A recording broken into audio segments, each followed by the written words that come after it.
So hello everyone, I hope कि आप लोग बहुत बढ़िया होंगे।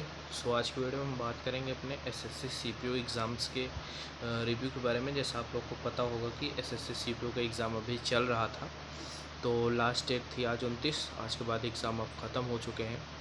तो जैसे मैंने अभी फर्स्ट टाइम अपना एग्ज़ाम दिया है, तो उसी के एग्ज़ाम्स के रिव्यू के बारे में बात करेंगे कि एग्ज़ाम्स का लेवल कैसा रहा और किस प्रकार के क्वेश्चंस आ रहे हैं एग्ज़ाम में।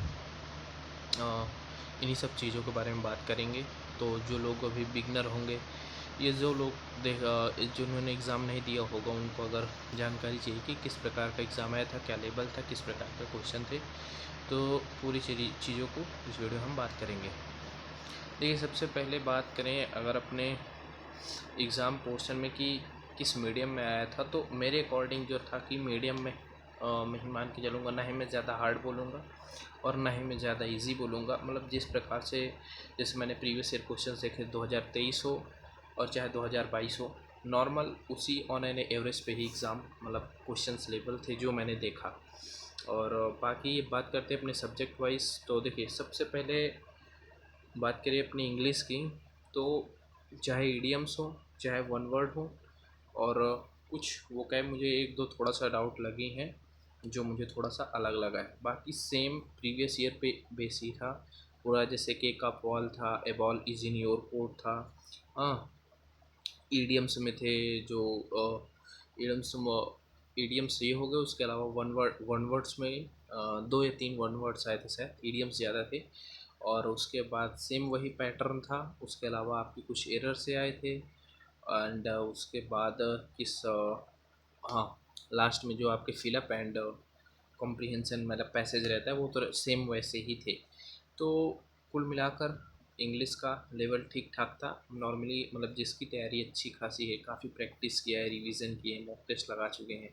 और एक चीज़ पूरा घुमाकर बोलूँगा, रीजनिंग की पेपर पूरा प्रीवियस ईयर बेस ही था। मतलब कुछ मुझे ऐसा नहीं लगा कि एक अलग से आ गया हो, या इस चीज़ को मैंने प्रीवियस ईयर पे क्वेश्चंस पे इस पैटर्न को ये इनको मैंने नहीं देखा है। कहीं ना कहीं वो आपको प्रीवियस ईयर में दिख जाएंगे, तो टोटली प्रीवियस ईयर बेस था।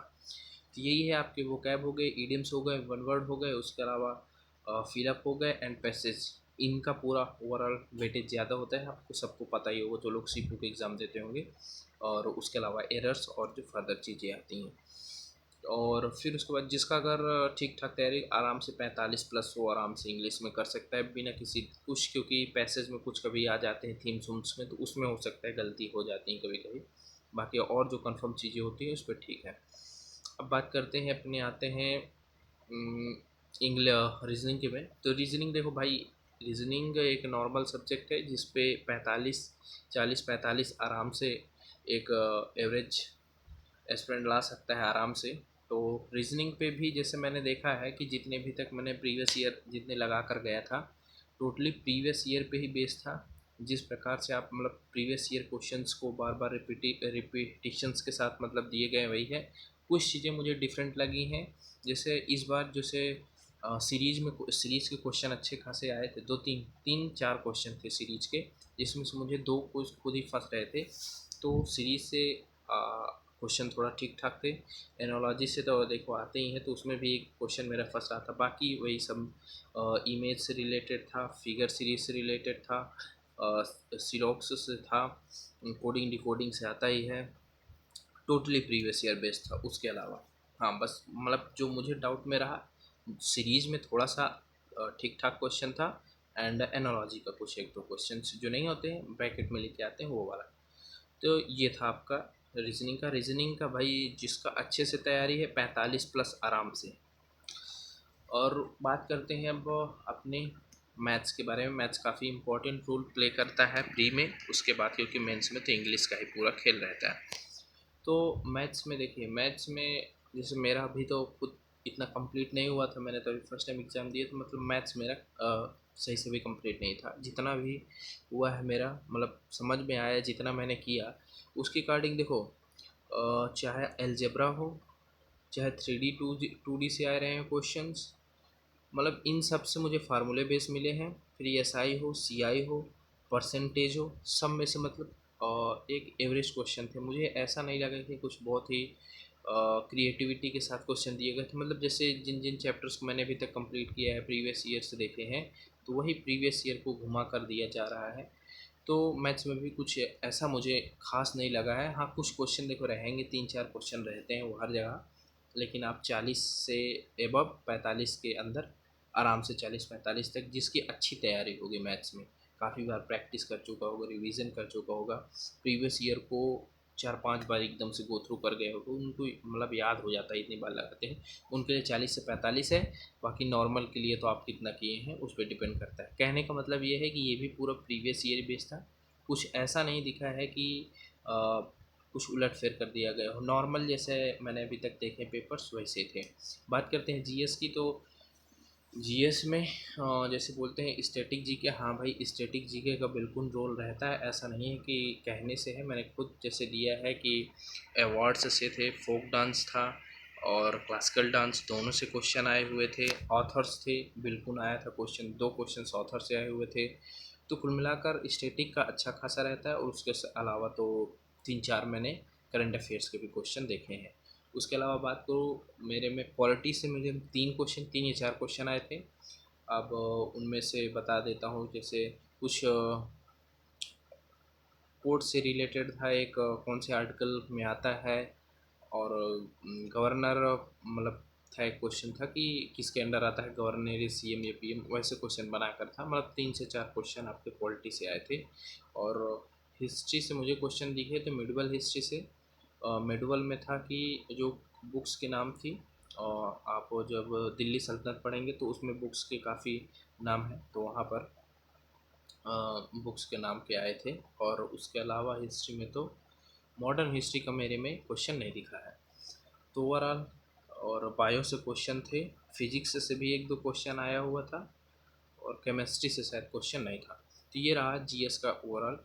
तो जीएस को भी मतलब ये कहूँगा कि कोई इतना अलग से इस बार नहीं दिया गया था। नॉर्मली जो प्रीवियस ईयर क्वेश्चंस आते हैं उन्हीं पे बेस घुमा कर फिर से क्वेश्चंस को दिया गया था। तो जिसका भाई सिलेबस अच्छे से कंप्लीट रहा होगा, जिसने काफ़ी बार कंटेंट्स को रिवाइज़ किया होगा, और ख़ास तौर से जीएस के लिए मैं आप लोग को भी, अगर जो अभी प्रिपरेशन करना अभी स्टार्ट करेंगे, रिकमेंड परमार सर चैनल को ही करूँगा, क्योंकि वहाँ से अगर आप एक बार अपना अच्छे से सिलेबस कंप्लीट कर लेंगे तो डेफिनेटली वहाँ से बहुत फ़ायदा मिलेगा, क्योंकि सर का कंटेंट बहुत अच्छा है। मैंने खुद अभी पढ़ना यहाँ से स्टार्ट किया। तो ये ओवरऑल था पूरा एग्ज़ाम का रिव्यू के बारे में। और इंग्लिश, मैथ, जीएस, रीजनिंग, इन्हीं 4 सब्जेक्ट से ही आपके प्री में है। उसके बाद मेंस का तो जो होता रहता है, देखते हैं। पहले अभी तो अब किस कट ऑफ कितनी आती है उस सब के बारे में बाद में बात करेंगे। बाकी जो इस वीडियो में मुझे बात करनी थी, और कुछ चीज़ें मुझे अभी बात करनी है कि देखिए, जैसे हम घर पे जो मॉक टेस्ट लगाते हैं तो फ़ोन या लैपटॉप पे लगाते हैं, और वहाँ का कंप्यूटर स्क्रीन पे थोड़ा सा डिफरेंस ये होता है कि हम डायरेक्ट टच करते हैं, हम फ़ोन पे जैसे लगाते हैं तुरंत लगा के निकल गए। वहाँ पे दिक्कत क्या होती है कि आप जब माउस को यहाँ ले जाना, कर्सर रोल करना, पूरे स्क्रीन पे कभी कभी नहीं दिखते हैं क्वेश्चंस एक बार में, फिर यहाँ से लाकर आपको टिक करना, लगाना रहता है। तो इन सब चीज़ों के बीच में डिफरेंस टाइम गैप बन जाते हैं। ये छोटी छोटी चीज़ें मिलकर आपके लिए समय काफ़ी लॉस हो जाता है। तो मैं ये बोलूँगा कि जब आप लोग मॉक लगाएं तो उस चीज़ का ध्यान रखें कि जल्दी थोड़ा मॉक ख़त्म करें घर पे, जिससे वहाँ पर जाने के बाद, क्योंकि हर बार सिस्टम अलग टाइप पे रहते हैं, तो उन पे वर्क करना अगर आप घर पे करते हैं सिस्टम पे तो अच्छा है, आपको पता होगा। बाकी जैसे फ़ोन उन से जो मॉक लगाते हैं, जैसे मैं खुद लगाता हूँ, तो इसमें और उसमें फ़र्क पड़ जाता है। यही चीज़ बताना था। बाकी पूरा पेपर ओवरऑल यही बोलूँगा कि पूरा पेपर जो है घूम फिरा कर एक प्रीवियस ईयर बेस ही था। बाकी देखते हैं कितनी कट ऑफ जाती है, उस सब चीज़ों के बारे में बाद में बात करेंगे। मिलते हैं किसी नेक्स्ट वीडियो में। जय हिंद। और कोई भी अगर आपको क्वेश्चन से रिलेटेड कुछ अगर पूछना हो एग्ज़ाम रिव्यूज़ के बारे में, तो आप कमेंट के थ्रू कुछ भी हो तो पूछ सकते हैं। बाकी मैंने अभी कुछ दिन पहले वीडियो डाला था एक लूसेंट और क्राउन के डिफरेंस के बारे में, तो उस वीडियो को भी आप जाकर देख सकते हैं। जो लोग बिगिनर होंगे जीएस को कैसे पढ़ना है उसके बारे में वो था। उस क्राउन बुक को भी आप लोग देख सकते हैं, वो फर्दर वीडियो मैंने उसको डाला है। बाकी मिलते हैं फिर किसी नेक्स्ट वीडियो में। जय